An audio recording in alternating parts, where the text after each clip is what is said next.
Bienvenue dans mon atelier à Balaison. Tout jeune, les crayons étaient mes potes, avec lesquels j'essayais d'inventer un nouvel univers.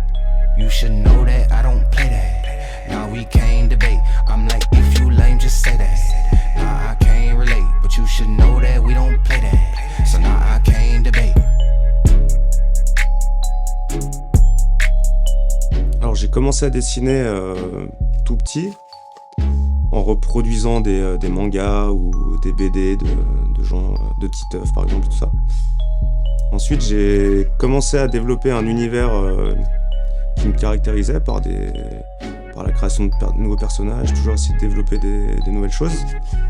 Et après, quand je suis parti à Vancouver, j'ai réussi à trouver un univers lié aux animaux. Je me servais pour critiquer un peu la société. J'utilisais les animaux pour avoir un œil extérieur à la situation, pour me permettre une certaine liberté de ton en fait, dans ce que je raconte. Donc j'essayais toujours de me mettre comme si je détachais mon personnage et je le déplaçais à la troisième personne, pour toujours avoir un œil extérieur.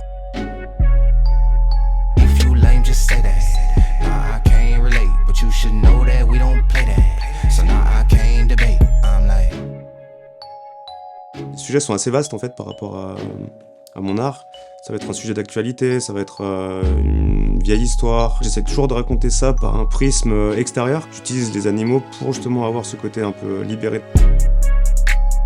Réaction animale, c'est la base de l'univers que je développe. C'est dans un labo où les animaux sont génétiquement modifiés. Quelques animaux tentent une expérience sur un écureuil qui foire complètement. Et du coup, depuis là, en fait, tous les animaux sont contaminés par cette expérience. Et ils ont deux façons de voir les choses. D'une façon humaine, parce qu'ils ont été justement génétiquement modifiés, et d'une façon complètement déjantée, sur lequel ils regardent la société en fait. De là, je m'amuse en utilisant les animaux pour amener un côté un peu comique et déjanté à l'univers, quoi.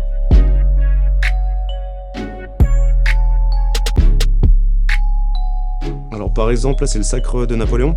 Je suis parti d'un tableau de maître. J'ai changé un peu chaque caractère d'humain par une caractéristique animale. Par exemple, Napoléon en chien, la couronne a été remplacée par l'os.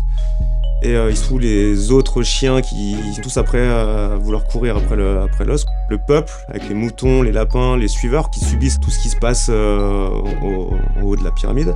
Le clergé qui est représenté par les cochons.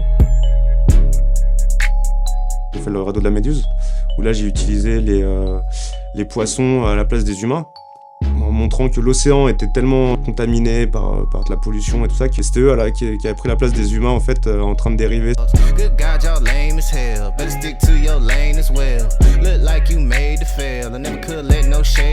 J'ai fait une série sur les fables de La Fontaine, en reprenant justement la thématique des animaux pour critiquer la société.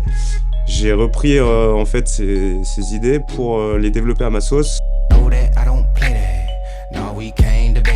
parler un peu de la technique, je fais tout à la main, tous mes traits sont dessinés à la main. Après je scanne mon trait et après je mets la couleur à l'ordinateur. Ça reste un produit digital. J'ai aussi une boutique en ligne où j'essaye de lancer ma marque. Je développe des bonnets, des t-shirts, des pulls. On a vraiment une gamme assez ouverte. À côté de ça, je fais aussi du custom. Donc là, c'est vraiment de la personnalisation sur chaussures, où on est sur de la pièce unique. Et je fais aussi du dessin personnalisé. Donc là, je m'adapte aussi à la demande.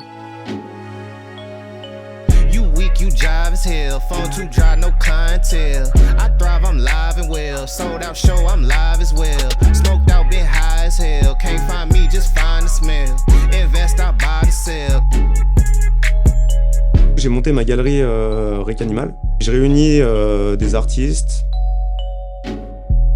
créant justement des petits événements, puis de réunir des gens autour de l'art.